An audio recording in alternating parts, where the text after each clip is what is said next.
नमस्कार. माय मराठी चॅनलवर आपले स्वागत आहे. आज आपण इयत्ता 8वीच्या सुलभ भारती या पाठ्यपुस्तकातील पाठ 4 आपण सारे एक चे वाचन व स्पष्टीकरण पाहणार आहोत. या पाठाच्या लेखिका आहेत प्रभा बैकर. 1948 ला यांचा जन्म झाला. प्रसिद्ध लेखिका.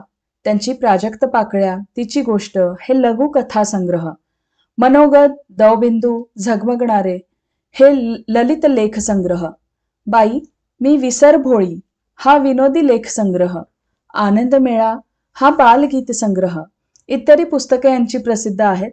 शरीररूपी राज्यातील सर्वच इंद्रिये परस्परांना पूरक व महत्वाची असतात. सर्वांनी एकोप्याने राहून परस्परांची काळजी घेतली तर आरोग्य उत्तम राहते. हे या नाटिकेतून सहज सोप्या शब्दात लेखिकेने पटवून दिले आहे. पर्यायाने कुटुंब, परिसर, देश यांच्यासाठीही प्रातिनिधिक स्वरूपातील हा पाठ एकात्मतेचा संदेश देतो. प्रस्तुत पाठ सप्तरंगी नाटिका या पुस्तकातून घेतलेला आहे. चला तर मग आपण पाठाला सुरुवात करूया. या पाठामध्ये जी पात्रे आलेली आहेत ते आहेत शामराव, रामराव. त्यानंतर इथे काही अवयवांचीच नावे आहेत जी या पाठातील पात्र आहेत. कर्णिका, जिव्हाताई, हस्तकुमार, पदकुमार, मेंदुराजे, पोटोबा, नासिका, जिव्हाताई आणि हेच या पाठातील पात्र आहेत. शामराव. या रामराव, आज स्वारी कशी आली इकडे? नाशिक सोडून बरे जळगावला आलात. काम तरी काय काढलंय की सहज फेरी? रामराव म्हणतात, अरे एका दमात किती प्रश्न विचारता शामराव? सध्या फिरस्तीची ड्युटी आहे ना. काय करणार बाबा, या पोटासाठी फिरावं लागतं. शामराव म्हणतात, असं चला तर मग आपण घरी जाऊन पोटोबाची पूजा करू. रामराव, चला कामाचं बघू नंतर. आधी पोटोबा मग विठोबा. दोघेही चालले जातात.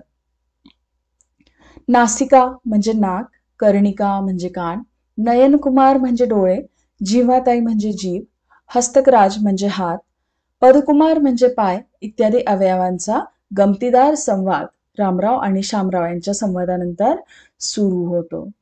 कारण इथे शामराव आणि रामराव यांच्या संवादामध्ये शामराव असं म्हणतात की आपण पोटोबाची पूजा करूया आणि रामराव म्हणतात की ठीक आहे, चला कामाचं नंतर बघू. आधी पोटोबा मग विठोबा, की आधी पोटाची पूजा करायची आणि मग विठोबाची म्हणजे देवाची पूजा करायची किंवा काम करायचं, असा याचा अर्थ आहे. आणि हा संवाद ऐकल्यानंतरच या सगळ्या अवयवांमध्ये चीड निर्माण होते आणि याची सुरुवात होते अगदी जिव्हाताईपासून. मग कर्णिका तिला विचारते, कर्णिका, काय ग जिव्हाताई, नेहमी तू बडबडत असतेस नि आज गप्प का? एवढी उदास का बरे झाली आहेस? जिव्हाताई, काय सांगू बाई, मला या पोटोबा खवय्याची मोठी चीड यायला लागलीये. कर्णिका म्हणते, अन ती का? जिव्हाताई म्हणते, का म्हणून काय विचारतेस? आत्ता मगाशी रामराव शामरावांचं बोलणं ऐकलंस ना तू? पोटासाठी वणवण हिंडावं लागतं त्यांना. कोणाही माणसाला विचारा, सारी धडपड कशासाठी? तर पोटासाठी. आणि त्या पोटोबामुळे आपलीही फरफट होते. शिवाय मान सन्मान तो सगळा त्याला. परवा तर त्याचं माझं भांडणच झालं. कशावरून ग? अगं, दरवेळी आपला तो म्हणेल तेवढंच खायची सक्ती असते माझ्यावर. एखाद वेळी मला आवडलेला पदार्थ मी जर जास्त खाल्ला की झालं याचं गुरगुरणं सुरू. वैताग नुसता. जिव्हाताई म्हणाली.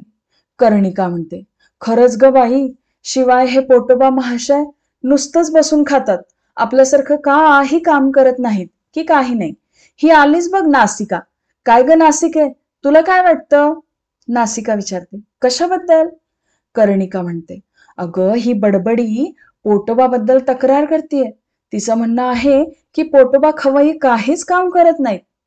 नासिका म्हणते, मग त्यात खोटं ते काय? माझंच बघ. रात्रंदिवस श्वास घेण्याचं माझं कार्य सतत चालू असतं. वास घेण्याचंही ज्यादा काम मी करते. पण हे पोटोबा मात्र हस्तकराज मध्येच म्हणतात, काहीच काम करत नाहीत. पदकुमार उलट सगळ्यांवर गुरगुरतो. शिवाय जो उठतो तो कशासाठी? पोटासाठी म्हणत आम्हाला राबवून घेतो. नयनकुमार म्हणतात, मी सुद्धा हेच म्हणतोय. मी नेहमी बघण्याचं काम करतो. झालंच तर माणसाच्या सौंदर्यात भर घालतो. तो मीच. मी नसतो तर? कर्णिका म्हणते, पुरे तुझं लेक्चर.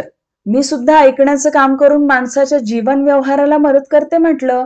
माझ्याशिवाय तर? मध्येच नासिका आता म्हणते, म्हटलं कर्णिके, तुझ्यापेक्षाही माझा उपयोग जास्त महत्वाचा आहे बरं का. श्वास घेतल्याशिवाय माणूस जगू शकेल का?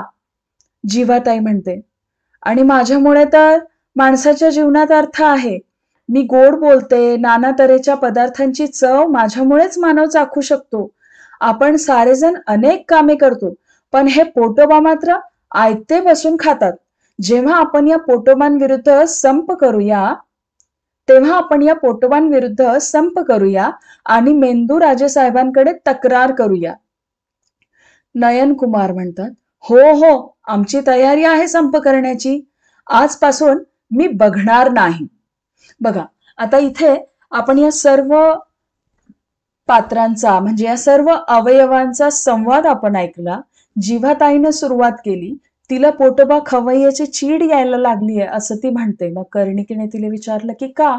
तर ती सांगते की आता ऐकलंस ना, शामराव आणि रामराव काय म्हणत होते की सगळी वणवण कशासाठी, फिरायचं कशासाठी? तर पोटोबासाठी. आणि त्या पोटोबामुळे आपली ही फरफट होते, है ना. म्हणजे जिथे पोटोबा जातील तिथे ऑब्व्हियसली कोण जाणार? पदकुमार जाणार, हस्तकुमार जाणार, नयनकुमार, कर्णिका, नासिका, जिव्हाताई आपोआपच सगळे पोटाबरोबर जाणार. कारण हे सगळे एकाच शरीराचे अवयव आहेत. पण आता त्यांच्यामध्ये जरासा अहंकार निर्माण झालाय की पोटोबाचेच का एवढं महत्व? तर प्रत्येक अवयव स्वतःचं महत्व सांगतो आहे. तर जीवाताई म्हणते की मला थोडंही आवडलेलं मी खाल्लं, जास्त खाल्लं की हा पोटोबा गुरगुरतो. मग कर्णिका म्हणते की हे नुसतेच बसून खात असतात, आपल्यासारखं काहीही काम करत नाही. मग आता प्रत्येक अवयव काय काय काम करतो आहे ते इथे सांगितलेलं आहे. कर्णिका म्हणते की मी बघण्याचं काम करते आणि माणसाच्या सौंदर्यात भर घालते. नासिका म्हणते की मी तर 2 कामं करते, जादाचं काम करते. मी रात्रंदिवस श्वास घेण्याचं काम करते आणि वास घेण्याचं जादा काम सुद्धा मी करते. पण हे पोटोबा मात्र काहीच काम करत नाही. मग हस्तकराज सुद्धा म्हणतात की काहीच काम करत नाहीत.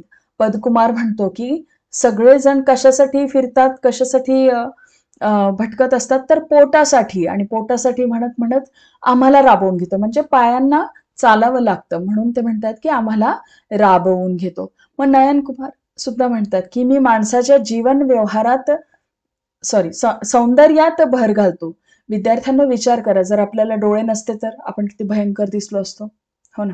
म्हणून हे म्हणतात की मी बघण्याचं काम करतो आणि माणसाच्या सौंदर्यात सुद्धा भर घालतो.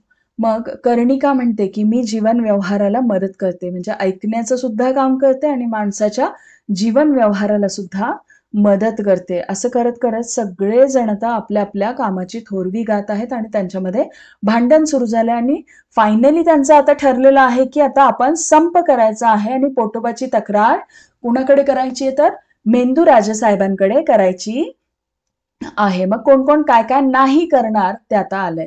नयन कुमार म्हणतात, हो हो, आमची तयारी आहे संप करण्याची. आजपासून मी बघणार नाही. नासिका म्हणते, मी वास घेणार नाही, श्वास मात्र मला घ्यावाच लागेल. का? ते तुम्हालाही माहितीये, श्वास नाही घेतला तर शरीर जिवंत राहणार नाही. कर्णिका म्हणते, मी ऐकणार नाही. जीवाताई म्हणते, मी अजिबात खाणार नाही. आणि दंतराजांना सुद्धा संपात सामील करून घेईल. दंतराजे म्हणजे दात, की जीवाताई खाणार नाही आणि दातांना सुद्धा संपात सहभागी करून घेईल. हस्तकराज म्हणतात, मी घास उचलणार नाही. हस्तकराज म्हणजे हात, की मी घास उचलणार नाही. पदकुमार म्हणतात, मी स्वयंपाक घरापर्यंत जाणार नाही. म्हणजे त्या पोटोबाला चांगलीच अद्दल घडेल की पाय जर चाललेच नाही तर पोटोबाला अन्नही मिळेल का?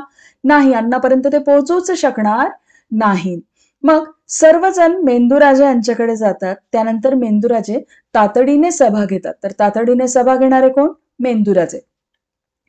सर्वजण मेंदूराजे साहेबांचा जय जयकार असो. मेंदूराजे म्हणतात, बसा मंडळी, पोटोबा प्रधान आले की नाही अजून? पोटोबांना इथे प्रधान म्हटलेलं आहे कारण मेंदू राजा आहे है ना. शरीराचं सगळ्या अवयवांना आज्ञा देण्याचं काम मेंदू करतो. पण शरीर जिवंत ठेवण्यासाठी पोट भरलेलं असलं की आपोआपच शरीर जिवंत राहतं, म्हणून पोटोबाला इथे प्रधान म्हटलेलं आहे. पोटोबा म्हणतात, मी केव्हाच हजर आहे महाराज. मेंदूराज म्हणतात, पोटोबा, या सर्व मंडळींची तुमच्याबद्दल तक्रार आहे की तुम्ही अजिबात काम करत नाही, नुसतं खाता आणि दुसऱ्यांवर गुरगुरता. पोटोबा म्हणतात, महाराज, बोलताना जरा बेअदबी होते, कसूर माफ असावी. बेअदबी म्हणजे अवमान आणि कसूर म्हणजे गुन्हा, की जरा मी जास्त बोलतोय पण माझा गुन्हा माफ करा, कसूर माफ असावी. पण मी काम करत नाही हे म्हणणं साफ खोटं आहे. हो, अधूनमधून गुरगुरतो, पण ते यांच्यावर नव्हे, ती माझी सवय आहे.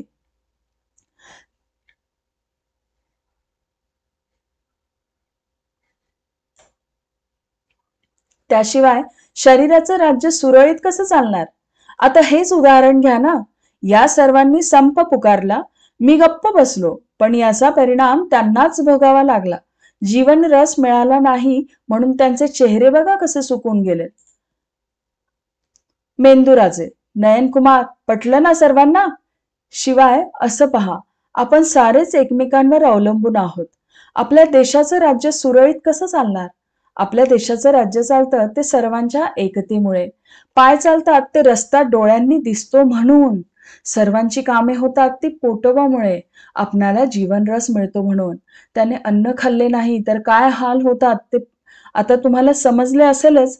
आपण सारेच या शरीररूपी राज्याचे सेवक आहोत. आपले हे राज्य सुरक्षित राहण्यासाठी आपण सर्वांनी एक व्हायलाच हवे. खरे ना? सर्वजण म्हणतात, होय महाराज. पोटोबा, आम्हाला क्षमा करा. आता पुन्हा नाही आम्ही तुमच्याविषयी कुरकुर करणार. आपण सारेच या राज्याचे सेवक. आपण सारे एक, आपण सारे एक. असा हा पाठ आहे. यामध्ये शरीररूपी राज्य म्हटलेलं आहे. म्हणजे शरीराचं जे राज्य आहे ते चालू राहण्यासाठी या सर्व सेवक अवयवांनी जर कार्य केलं तरच शरीराचा अवयव सुरू राहील. आणि तसंच आपल्या देशाचं राज्याचं सुद्धा आहे. लहानातल्या लहान घटकाने सुद्धा काम करत राहिलं तरच आपल्या देशाचं राज्याचं काम सुरळीत चालू राहू शकतं. जर आपण संप पुकारला तर आपल्यालाच त्याची हानी पोहोचेल. जशी सगळ्या अवयवांनी संप पुकारण्यामुळे कुणाला हानी पोहोचली तर त्या अवयवांनाच पोहोचली. इथे शब्दार्थ दिलेले आहेत. या पुढील व्हिडिओमध्ये आपण या पाठाचे प्रश्न उत्तर पाहणार आहोत. हा व्हिडिओ आवडला असल्यास लाईक, शेअर आणि सबस्क्राईब करायला विसरू नका. आणि आपल्या काही सूचना असतील तर त्या कमेंट बॉक्समध्ये जरूर कळवा. धन्यवाद.